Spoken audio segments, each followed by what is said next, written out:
क्या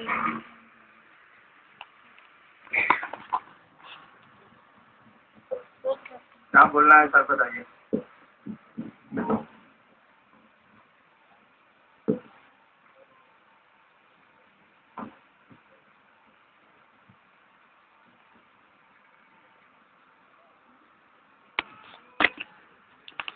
आज के दिन तो कुछ कहा सुनी की बात है नहीं, सीधे देखा देखी की बात है। आज के दिन क्यों, किसी दिन की यही स्थिति आज कुछ विशेष पर्व है ना। हमको आपको चाहिए कि कुछ ऐसा करें कि हर लम्हा आपका पर्व हो, हर क्षण आपका उत्सव हो, ऐसा करना चाहिए। आप पर्व आप मनाते हैं, पर्व का अर्थ समझते हैं। होली एक पर्व है, दीपावली एक पर्व है, दशहरा एक पर्व है। हमारे यहाँ है ना पर्व, पर्व शब्द का इस्तेमाल किया गया है। पर्व का अर्थ समझते हैं। पर्व शब्द से पर्वत बना है, पहाड़। पर्व का मानी होता है ऐसा उत्सव, ऐसा कार्यक्रम, ऐसा आयोजन जिसमें आपका मन ऊंचाइयों को चढ़े, उस ईश्वर की ओर चले। पर्व शब्द का अर्थ ही होता है कि ऐसा कार्यक्रम, ऐसा आयोजन, ऐसा कुछ आप करें कि आपका मन ऊंचाइयों पर चढ़े, पर्वत की ओर चढ़े, उस परमात्मा की ओर चढ़े, उस शिव की ओर चले। पर्व का मानी थोड़े होता है कि खा पी लिया, चाहे उपवास कर लिया, इतना खा लिया मीट भात की साला अब चल नहीं हो रहा है, सोच नहीं हो रहा है, या एकदम में नहीं खाए अब सोच रहे हैं कि जल्दी आना, रोज साला खाया जाए जल्दी से। पर्व का मानी ये थोड़ी है कि धरती का चिंतन बढ़ जाए। पर्व का मानी होता है उस शिव के चिंतन में आपका मन जाए, उस परमात्मा के चिंतन में मन जाए। इसको पर्व बोलते हैं। पर्व से पर्वत बना है, मन आपका ऊंचाइयों पर चढ़े तब पर्व हुआ। नीचे उतर गया, खूब मीट भात साला खा रहे हैं, एकदम तड़च के नवमी को खस्सी चढ़ा है, सलाम मारे जा रहे हैं, उसके बाद साला चल नहीं हो रहा है। लोग कह रहा भाई जी ओह ओह बड़ी ढेर टन ले लिए यार तू तेरी, या फिर कुछ नहीं खाए आप। दोनों स्थितियां हो सकती। कुछ नहीं खाए आप, एकदम फल खा के रह रहे हैं, मन एकदम साला खाने के लिए परेशान है, तो मन तो नीचे जा रहा है आपका, ऊपर कहाँ गया? ये पर्व कहाँ हुआ? मन तो ऊंचाइयों पर चढ़ा नहीं। तो हमको आपको कोशिश करनी चाहिए कि हर लम्हा आपका एक पर्व हो, हर क्षण आपकी जिंदगी का एक पर्व में गुजरे। पर्व का मन हुआ, अर्थ हुआ आपका मन ऊंचाइयों पर चढ़े, उस शिव की ओर चले। पर्व का अर्थ यही होता है। दशहरा दिवाली पर्व जो मनाया जाता है, पर्व शब्द का अर्थ यही है कि पहाड़ों पर आपका मन जाए, ऊंचाइयों पर आपका मन जाए, धरती के चिंतन से उस खास दिन को तो कम से कम अलग होइए। लेकिन हम लोग चाहते हैं कि कोई खास दिन हम लोगों का नहीं होता। हर क्षण हर पल ही हम लोगों का खास दिन है। खास दिन के इंतजार में कब तक आदमी बैठा रहे?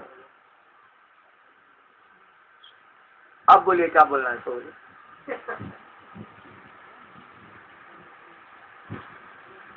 तो वो कहानी सुनाए, बोले तो एक कहानी सुनाते, लेकिन समझिएगा तब। तो वो कहानी सुन,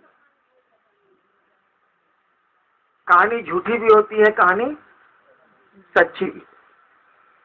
अब आपके मन पर है झूठ मानिए कि सच मानिए।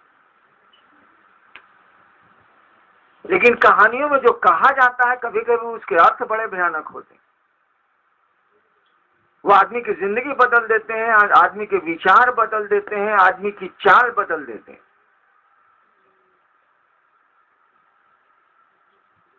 तो मैं आपको एक कहानी सुना। आपके मन पर है झूठ मानिए सच मानिए।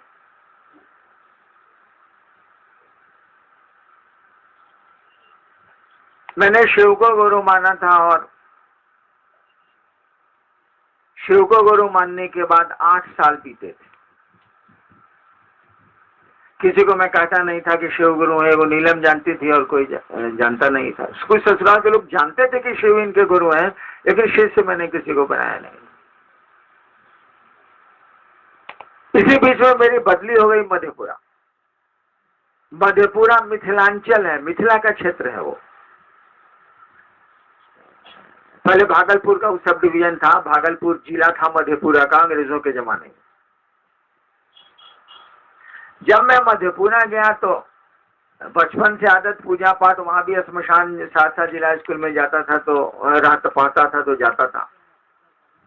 जब मैं मधेपुरा गया तो वहां जे मिले से भगवती का एकदम दुर्गा सप्तशती सुनाना हमको शुरू करे। जैसे हमको छेड़े हुए के बाद दुर्गा सप्तशती धर ले, और हमको दुर्गा सप्तशती से कभी भेंट नहीं। बाबूजी पढ़ते थे, दुर्गा सप्तशती का पाठ करते थे, लेकिन हम मसानी, हमको पाठ उठ से का लेना दे। जब मधेपुरा गए तो सब यही बोले, कुछ बोलिए नहीं कि बस भगवती पर पांकिंग पार्वती पूर्णा शुरू कर दे। साला हमको बुझे नहीं करे कि साला क्या बोलता। अब कहानी शुरू होती, झूठी हो सकती। मैंने एक दिन भगवती से पूछा कि क्या चीज है, जरा हमको बताइए। अब कहानी शुरू हो रही है, यानी अब झूठापन आ सकता, नहीं भी आ सकता। मैंने भगवती से पूछा कि क्या चीज है, जरा बताइएगा हमको। सब यहाँ बोलता है शक्ति रहस्य, शक्ति रहस्य, शक्ति रहस्य। कहाँ है भाई?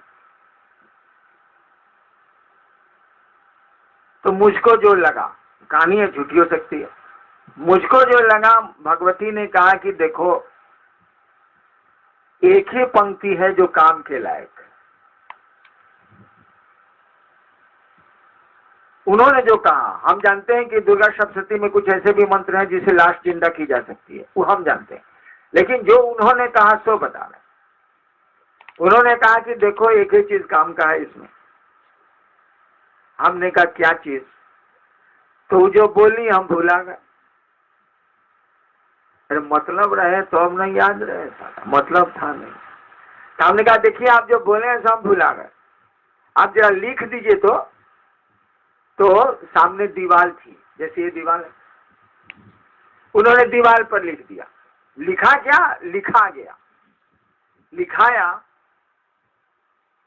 सर्व मंगल मांगल्ये शिवे सर्वार्थ साधिके शरण्ये त्र्यंबके गौरी नारायणी नमस्ते।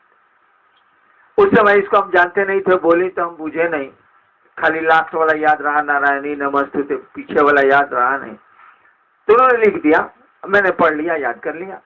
सर्व मंगल मांगल्ये शिवे सर्वार्थ साधिके शरण्ये त्र्यंबके गौरी नारायणी नमस्ते। हमने कहा इसके अलावा? तो बोली कि देखो मार्कंडेय पुराण का 700 श्लोक है, 700 श्लोक के चलते उसका सप्तशती नाम पड़ा है। 7 बार 100, 700 होंगे नाम पड़ा है। उस किताब में जो है सो यही है, बाकी कुछ उनकी नजर में, आपकी सबकी नजर अलग होती है भाई जी। उन्होंने कहा कि बाकी चीजों में कोई खास चीज। बात आई गई खत्म। लेकिन वहां तो मिथिला में रहिएगा तो खास करके आपको, पहले के जमाने में तो और था, ये कहानी 30 साल पहले की है। सब लोग कहे हम शक्ति रहस्य जानते हैं, तो कील है, तो कवच है, तो अर्गला है। हमको बुझेबे नहीं करे कि साला कील क्या है, अर्गला क्या है, कवच क्या है। हिंदिया तो पूछते हैं कील माने कील ठोक दो, माने केवाड़ी बंद हो गई। अर्गला कहते हैं कि वो जो छिटकिनी में वो जो लकड़ी का बना रहता है उसको अर्गला बोलते हैं, अर्गला हो गया। फिर हमको लोग सुनावे पांपिंग पार्वती है, ये वाला सुनावे। अभक्ते निर्णयव्यम गोपिता, हमको सब मूर्ख पूछता था, सब कहता था कि भाई आपको हम कहे शक्ति रहस्य बतावे। अभक्ते निर्णयव्यम गोपितम रक्ष पार्वती, महादेव ने के मुख से मार्कंडे ने भगवती को ही मना करा दिया कि अभक्त को मत देना, इसको गुप्त रखना। अब बहुत बड़े आदमी से ना मना करा दिया भाई, हलवाहा मना कर रहा है मजदूर को, आइए को प्रधानमंत्री मना कर रहा है अपने एक मिनिस्टर को, होम मिनिस्टर को, तो बहुत बड़ी बात हो गई ना कि वही मना कर रहे हैं। तो मार्कंडेय ऋषि ने किया क्या कि महादेव से मना करा दिया भगवती को। अब तो ये तो टॉप पर मना ही हो गया, तो सारा उसको उसमें बोलेगा कि शिव कह रहे हैं भगवती से, हम ना पढ़ा है भैया, जो हम कहानियां बोले ना, हम कहानी सुना रहे हैं, झूठ हो सकती है। शिव ने ही मना कर दिया भगवती को कि अभक्तेन नैव दातव्यम, ऐसे कुछ है ना सर, गोपीतम रक्ष पार्वती, हे पार्वती जो अभक्त हो उनको शक्ति का रहस्य मत बतलाना, इसे गुप्त रख। सब हमको सुनावे कि आप जानते हैं बहुत महादेव महादेव करते हैं, 40 साल ऐसा मकान साधे हैं या क्या क्या करते हैं आप, हमको बुझेबे नहीं करे कि साला जब महादेव मना कर दी ना भगवती को, तो मार्कंडेय किताब में लिखित नहीं होगा, कोई आदमी नहीं लिख सकता है। जब कोई लिखने वाला ही महादेव के मुंह से भगवती को मना करा रहा है तो किताब में लिख देगा, तो हो ही नहीं सकता, असंभव बात है। और भी शिव का भक्त था मार्कंडेय, भगवती का भक्त तो था नहीं। लेकिन जो शिव का भक्त होगा भगवती का भक्त होना ही होना है उसको। लेकिन मार्कंडेय ऋषि तो शिव के भक्त है। आप लोग कैलेंडर देखते होंगे ना, वो मार्कंडेय शिवलिंग पकड़े हुए हैं, उधर से जमराज आए हैं, महादेव का त्रिशूल आया है, उनकी मौत है 11-12 साल में, जमराज को फिर त्रिशूल भगाता है, जमराज भागते हैं, शिवलिंग को पकड़े हुए हैं मार्कंडेय, वही मार्कंडेय ऋषि। जमराज इसीलिए आए कि वीआईपी मरेगा ना, वीआईपी को मारा जाएगा तो बड़ा बड़ा लोग मारने के लिए आता है, छोटका चोर को पकड़ने के लिए सिपाही जाता है, बड़का आदमी को पकड़ने के लिए एसपी जाते हैं, और बड़ा आदमी को अरेस्ट करना होगा तो डीजी जाते हैं, चीफ सेक्रेटरी जाते हैं। ठीक उसी तरह से अब महादेव के भक्त को मारना है, उनको उसकी मौत है, तो अब जमदूत तो जाएंगे नहीं, सीधे जमराज जाएंगे, उसके हेड बॉस। तो जमराज गए हैं, महादेव का त्रिशूल आया है, आप भागे हैं जमराज, जो फोटो देखते हैं। तो हमको पता नहीं चले कि शक्ति रहस्य क्या है, शक्ति रहस्य क्या है, किताब में नहीं होगा, इस तरह तो हम बुझ ही रहे थे। एक बार महादेव से हम पूछा कि सरकार सब हमको यहाँ उल्लू बना था, आपके नजर में हम भी उल्लू हैं, लेकिन एक बात बताइए कि शक्ति रहस्य क्या है। उन्होंने एक शब्द में उत्तर दिया, कहानी है इसलिए झूठ है, कहानी सच भी होती है झूठ भी होती है। उन्होंने एक शब्द में उत्तर दिया, नमः शिवाय। अब हमरे जैसा तेज आदमी इस बात को स्वीकार करेगा? तेज मने कि श्मशान की दुनिया से हम आए थे, उतना ज्ञान तो हमको था कि कौन क्या बोल रहा है।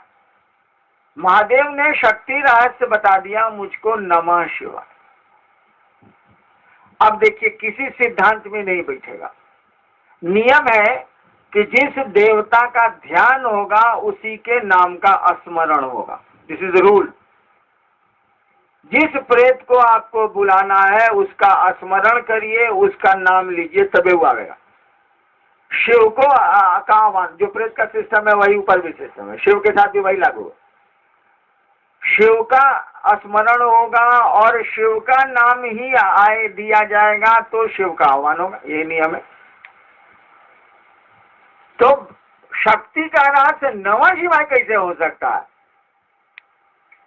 या तो पार्वती का कोई मंत्र होगा, या काली का कोई मंत्र होगा, या शक्ति का मूल महागौरी का, गौरी का कोई मंत्र होगा, कुछ नहीं, ये सब कुछ नहीं। महादेव ने कह दिया नमः शिवाय। हमने आउट राइट इसको रिजेक्ट कर दिया। हमको लगा है कोई साला बीच में प्रेत आ गया, महादेव उतना गलत बोल ही नहीं सकते। हमको जो लगा, हमने इस मामले को रफा दफा कर दिया कि मामला गड़बड़ है, हमको गलत सूचना मिल गई है। नमः शिवाय शक्ति के तंत्र का रहस्य कैसे हो सकता, जिसको मार्कंडेय ने महादेव के मुख से मना करा दिया और महादेव कह रहे हैं नमः शिवाय, ठीक है हो जाए। हमने इसको छोड़ दिया। कई वर्ष बीत गए, 14 साल बीत गए। हमने उसके बाद मेरी बदली पटना हो गई, इन चीजों पर से दिमाग हट गया। एक बार उन्होंने जो बोला उसको मैंने काट दिया। हम कहना ये गलत। पटना में 5-6 साल रहने के बाद, 13-14 साल के बाद कहां से मेरे दिमाग में आया कि महादेव इतना साल पहले बोले थे, वो तो गलत हिले है। आखिर शक्ति का रहस्य क्या है? अब फिर एक कहानी झूठी शुरू होती। मुझको लगा कि महादेव आए हैं और बोल रहे हैं। वो हरिंद्रा नहीं बोलते, वो हरिंद्र बोलते हैं। अखा चलिए, कहानी है, सब झूठे हैं। तो बोले कि हरिंद्रा देखो बात बताओगे? हम कहा जी कहा जाए। तुम यहाँ पर मैजिस्ट्रेट हो? हम कहा जी। तुम्हारे यहाँ वकील और कैदी आते हैं? हम कहा जी आते हैं। वकील को, पेशकार को, या तुमसे जो लौकिक काम के लिए लोग मिलने आते हैं, लौकिक कलेक्ट्रेट का काम, मिलने आते हैं, उनको तुम चाय पिलाते हो? हम कहा सरकार हम किसी को चाय वो नहीं पिलाते। किसी को बैठने के लिए कहते हो? हम कहा जी ना, हम खड़े खड़े बात करते। मेरी जो आदत रही है नौकरी में अनुशासन में बहुत मानता था। एगो शिव शिष्य गया, बहस किया खूब कोर्ट में। हम एसडीओ का कोर्ट कर रहे थे, बहस सुन के उसका केस हम खारिज कर दिया, रिजेक्ट कर दिया। वो शिव शिष्य छोड़ दी। हम साले छोड़ दा, कचहरी अलग चीज है, शिव शिष्यता अलग चीज है।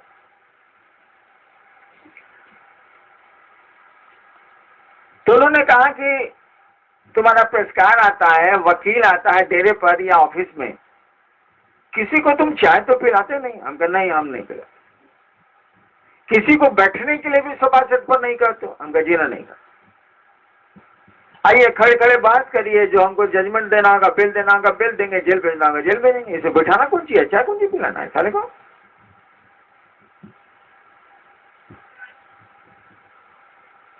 तब उन्होंने कहा कि एक बात बताओ, तुम्हारे यहाँ जो लोग शिव चर्चा सुनने के लिए आते हैं उनके साथ क्या करते हो?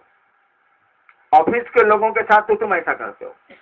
जो लोग शिव चर्चा सुनने आते हैं शाम में या तुम्हारे घर पर, उनके साथ क्या करते हो? हम कहा जी बाबूजी को जमीन पर सुलाते हैं, शिव शिष्य को पलंग पर सुलाते हैं। सच्चाई थी, सच्चाई थी।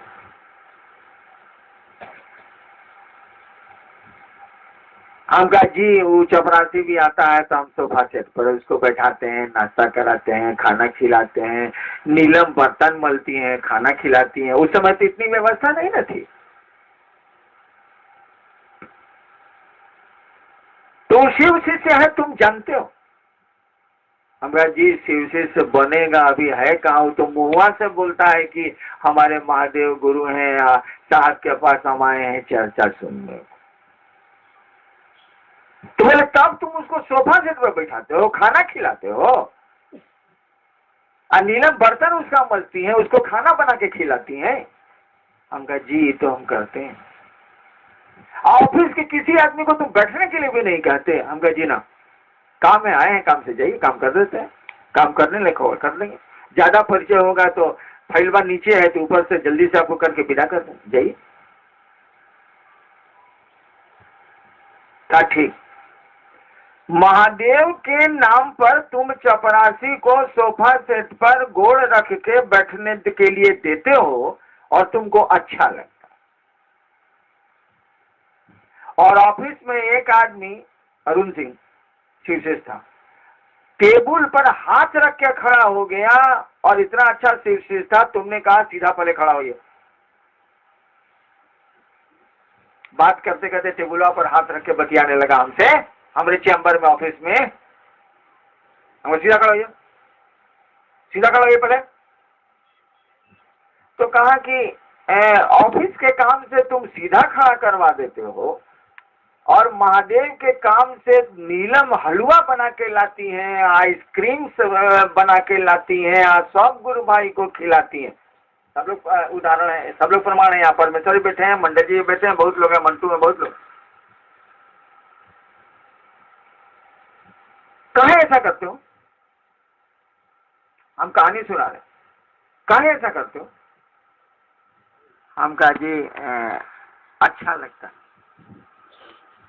मेरे महादेव की का मुखौटा ओढ़ के लोग आते हैं, भीतर तो महादेव उनके गुरु नहीं है। ये बात आज की थोड़ी है, आज की 25 साल पहले की है। भीतर से तो महादेव गुरु उनके नहीं हुए हैं, मुखौटा है शिव शिष्य का।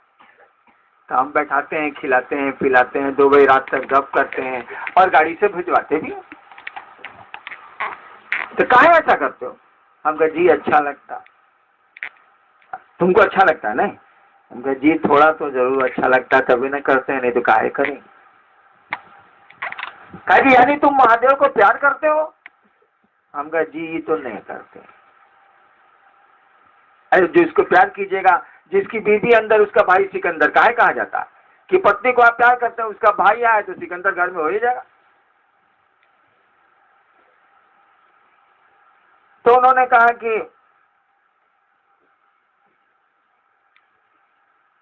तुम महादेव से प्यार करते हो? हम कहा जी ना वो तो नहीं करते, लेकिन महादेव थोड़ा अच्छा लगता। कहा कि महादेव तुमको थोड़ा अच्छा लगता, तो महादेव का मुखौटा पहने हुए लोगों को तुम नीचे पलंग पर सुलाते हो, रात में रुकता है तो, और अपने बाप को नीचे सुलाते हो, अपने बेटे को नीचे सुलाते हो। आप लोगों को नहीं पता होगा, मैं एक बार पटना से सीतामढ़ी जा रहा था, गाड़ी में 5 सीट थी, 5 सीट फुल था। मोनू बाबू को जाना था, यही मोनू बाबू जो आपके सेक्रेटरी हैं, इनकी लंबाई देखिए रहे, उस समय भी बहुत लंबा था ये। और जानते हैं मोनू बाबू को मैंने कहाँ बैठाया था? मारुति के पीछे वाले सीट में, जहां आप पांव रख के बैठते हैं, बहुत कम जगह रहती है, वहां मोनू बाबू पटना से सीतामढ़ी गए थे। मेरा बेटा बैठ के गया था जहां मारुति में पीछे आप सीट पर मैंने गोड़ रखते हैं, उस गैप में बैठ के मोनू बाबू गए थे। लंबाई देखिए लीजिए, बैठ के गए थे। और शिव शिष्य जो माधरचोद निकले बाद में, वो लोग सीट पर बैठ के गए थे। तो महादेव के मुखौटों पर तो मैं अपने बेटा और बीबी का ख्याल ही नहीं रखा, बाप का ख्याल ही नहीं रखा। तो महादेव ने कहा कि तुम ऐसा काहे करते हो? हमने कहा कि जी महादेव थोड़ा अच्छा लगता है। तो कहा प्यार करते हो? हम कहा जी ना, हम स्वीकार करते हैं कि हम नहीं करते। कहा कि तुम कहते हो कि तुम महादेव को प्यार नहीं करते हो और स्वीकार कर रहे हो कि प्यार नहीं करते हो, तब महादेव का मुखौटा लिए लोगों के लिए अपने संतान को, अपने बाप को इस स्थिति में ले आते हो। और भगवती तो हमको सबसे ज्यादा प्यार करती होगी, तो तुम भी और दुनिया भी जानती है। हम कहा जी इसमें दो मत कहाँ है। मोबाइल बंद कीजिए, ढेर काबिल मत बनिए, ढेर मोबाइल देखा है। एक बार कहा जाता है कि मोबाइल बंद करिए तो बंद करिए, यहाँ कोई कलेक्टर नहीं है। तो जब मैं तंत्र की बात करूं तो अपने होश में रहिए, मैं होश में नहीं रहता, होश बिगाड़ दूंगा डर के। हाँ तो चलिए फिर कहानी पर आते। कहा कि वो भगवती हमको प्यार करती हैं, ये दुनिया जानती है, तुम भी जानते हो। हम कहा जी इतना तो पढ़े जरूर है। कहा कि तुम कहते हो कि तुम महादेव को प्यार नहीं करते हो, तब महादेव का मुखौटा पहने आए लोगों को तुम इस स्थिति में रखते हो, और जिसको पैदा किया और जो तुमको पैदा किया उसको इस स्थिति में रखते हो। स्थिति समझ ली उल्टी, इस स्थिति में रखते हो। तो बताओ भगवती जो इतना प्यार चाहती हैं मुझको, वो महादेव के को चाहने वालों के लिए क्या कर सकती हैं, सो बता दो। तुम कहते हो कि तुम महादेव को नहीं चाहते हो, तब महादेव का मुखौटा पहने लोगों के लिए तुम इतना करते हो, और तुम ही कह रहे हो कि भगवती सबसे ज्यादा हमको चाहती हैं, तब सोचो कि वह भगवती महादेव का मुखौटा पहने हुए लोगों के लिए क्या नहीं कर सकती। तुमको कैसे लगा था कि शक्ति रहस्य का रहस्य, शक्ति रहस्य का रहस्य नमः शिवाय नहीं है? 14 साल के बाद महादेव ने हमको समझाया और तब मैंने समझा कि शक्ति रहस्य का बीज मंत्र है नमः शिवाय, जो अब दुनिया में कोई जानने वाला नहीं बचा है। और मुझको उन्होंने समझाया था कि तुम जो कहते हो कि हम महादेव को प्यार नहीं करते हैं, तुम महादेव का मुखौटा पहने हुए लोगों के साथ जो व्यवहार सुंदर करते हो और उसी अनुपात में खराब व्यवहार करते हो अपने संतान, अपने घर, अपने लोगों के साथ, यह जानते हुए भी कि ये शिव से नहीं है और शिव से बनने की प्रक्रिया में तुम इनको डाले हुए हो। तब यह स्थिति है, जो भगवती मुझसे अलग है ही नहीं, मैं ही वही हूं, वो भी अलग है, ऐसा तुम भी जानते हो। वो महादेव के नाम पर क्या कर सकती हैं? तुम जान दे सकते हो, अरे वो तो जान के बाद जहान भी दे सकती हैं मेरे नाम पर। तो शक्ति रहस्य नमः शिवाय नहीं हुआ तो क्या हुआ? ऊपर जब जैसे जैसे ऊपर जाओगे, कोई नियम, कोई कानून नहीं चलता है, वहाँ मुखेर कानून है। जो कह दिया शिव ने वही नियम है, वही लागू होगा। तुम अपने सिस्टम को यहाँ लागू नहीं कर सकते। प्यार में कोई विधान नहीं होता है, प्यार में कोई सिस्टम नहीं। आप लोग इस कहानी को झूठ मानिए या सच कहानी है, इससे रहस्य खींच लीजिएगा तो बहुत बड़ी चीज जिंदगी में हासिल हो जाएगी। नहीं खींच पाइएगा तो कोई क्या कर सकता। चलिए नेक्स्ट।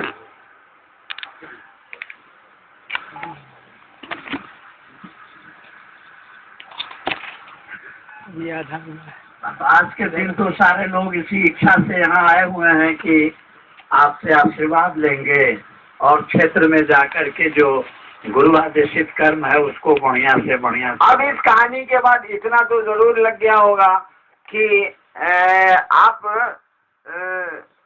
जैसे हरिनारायण लौकिक काम के लिए आते थे लोग, तो खड़े खड़े उनका काम करते थे। भगवती से सीधे जुड़िएगा तो खड़े खड़े आपका काम हो जाएगा, आप चले जाइए, लेकिन उनके घर में प्रवेश आपको नहीं मिलेगा। उनके दिल में प्रवेश करने के लिए तो शिव की झोली ढोनी होगी, शिव का नाम लेना होगा, शिव के लिए जीना मरना होगा, तभी भगवती के घर में प्रवेश कर सकिएगा, उनके मन में प्रवेश कर सकिएगा। अन्यथा भगवती को से मोहब्बत करके आप भगवती के घर में प्रवेश नहीं कर सकते हैं। भगवती से मोहब्बत करके जगत ले सकते हैं, सुख ले सकते हैं, जैसे मुझसे लोग लिया करते थे। मेरे जो प्रशंसक थे नौकरी में, उनका कम्मा हम तुरंत कर देते। वो भी गलत काम मैं नहीं करता था, भगवती भी नहीं करती, लेकिन सही काम अगर है तो मैं तुरंत कर दूंगा। आपको सुबह से शाम तक बैठना नहीं होगा, मैं कर दूंगा। आपको 3 दिन नहीं लगेगा, तुरंत फाइल मंगा के मैं कर दूंगा। लेकिन कहिएगा हरिनारायण जी के घर में जाएंगे, रसगुल्ला खाएंगे, सोफा सेट पर बैठेंगे, सूतेंगे, भाई जी तो नहीं होगा। इसके लिए तो शिव का मुखौटा आपको लगाना होगा, कहना होगा कि जी शिव चर्चा सुनने आए हैं, तभी हरिनारायण जी अपने सोफा पर बैठाएंगे और उनकी पत्नी आपको खाना खिलाएंगी, अन्यथा नहीं होगा। अगर आपको भगवती से कुछ ले लेना है, भगवती को अपना बना लेना है, तब शिव से आपको जुड़ना होगा। सीधे भगवती से जुड़ के भगवती को आप अपना नहीं बना सकते हैं। हाँ, उनसे उनकी शक्तियों के तहत ले सकते, जगत ले सकते। इसीलिए आप लोग सही मानी में भगवती के उपासक हैं। भगवती को चाहें अथवा न चाहें, भगवती आप लोगों को चाहती हैं। तो आप कोई बात नहीं, आप चाहिए या नहीं चाहिए, वही चाह ले तो सब कुछ हो गया। साल हमारे आपके चाहने से क्या होता है? शिव चाह ले तो सब हो जाएगा, वह भगवती चाह ले तो सब हो जाएगा। और जो शिव का कार्य करते हैं, जो मुखौटा पहने हैं, उनका भी सुन लेती हैं वो, क्या कि जानती हैं कि साला मुँह से न बोलेगा, मनवा कहाँ से लावेगा। जब महादेव चाहेंगे तभी न मनवा से ही शिव को गुरु मानेगा। मुँह इसको महादेव दीन है तो साला ये बोलता है तो कम बोलता है। साला मुखौटा जिसको बोलते हैं, मास्क जिसको बोलते हैं, उससे भी आपका काम चल जाएगा, कोई दिक्कत नहीं है। भगवती के घर में आपको प्रवेश है, आपको हमेशा प्रवेश मिलेगा भगवती के घर में, बशर्ते कि आप महादेव का मुखौटा ही कम से कम पहन लीजिए, शिव के शिष्य का मुखौटा ही पहन लीजिए। इससे ज्यादा आप कर भी नहीं सकते हैं। गुरु जो कहते हैं वो करिए। मन तो उनको गुरु मानेगा उन्हीं की इच्छा, उन्हीं की दया से, उन्हीं के आशीर्वाद से। इसमें हमारा आपका कुछ बस नहीं चलता। हमने जो कहानी कही उस पर ध्यान दीजिएगा। शायद इस संसार में अब इस कहानी की सच्चाई जानने वाले लोग नहीं हैं। यही है शक्ति रहस्य। शक्ति के का रहस्य ही है नमः शिवाय, और कुछ भी इस संसार में नहीं है। लेकिन आप समझ पाइएगा कि, क्योंकि मुझको समझने में 14 साल लगा था, आप समझ पाइएगा कि नहीं ये तो मैं नहीं जानता। वैसे महादेव करें, आपके गुरु करें कि आप इस रहस्य को समझिए, ताकि आपको शक्ति तंत्र भी समझ में आ जाएगा। और हरिनारायण आपके साथ आए हैं, इसीलिए समझ में तो आएगा। चलिए, आप सबों को मेरा प्रणाम। जाइए, प्रसन्न रहिए। दशहरे का दिन है, खुशियां मनाइए, महादेव का काम बढ़ाए। आप सबों को प्रणाम।